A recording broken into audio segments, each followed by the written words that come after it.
The other day I was going on a ministry trip, and about 15, 20 miles into the trip, the Lord spoke something to me so powerfully.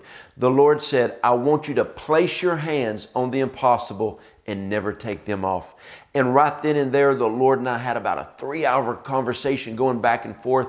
And I started thinking that I never want to do good things anymore, but only the God things. My friends, when you get a dream or a destiny from God, it's not possible. There is no way in your natural ability you can do that. It is impossible. But through God, the impossible always becomes possible. See, a lot of times people live their life possible. They go after a spouse that is possible. They get a house that is possible. They drive a car that is impossible. Not me. I want to live a life full of adventure and impossibilities with God. When the first time I saw my wife, I said, it's impossible for a lady like that to go out with a guy like me.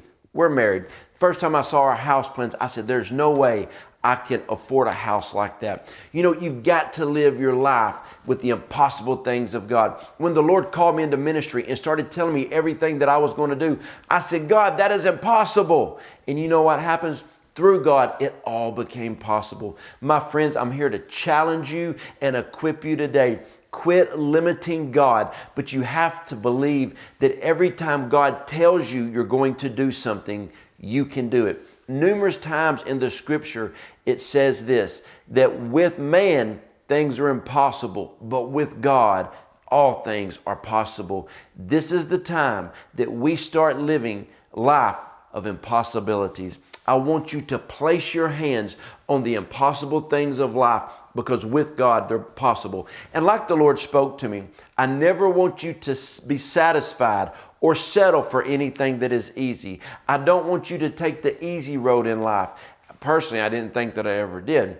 But what the Lord said is, I'm ready to expand. I'm ready for adventure. I'm ready to do something in the world. I'm ready to birth something in Texarkana. I'm ready to do something in your region. And I'm looking for a willing vessel. And I said, God, you don't have to look any further, because here I am. My wife and I are committed to do the impossible things on earth for the Lord. Because when God gives you strength, He gives you wisdom and strategies and structures. You can do anything, and always step out on the impossible word from God, because He'll always make it possible. And you know, honestly, I've done some easy things in life and it wasn't any fun, but I want to live a life full of God and full of adventure.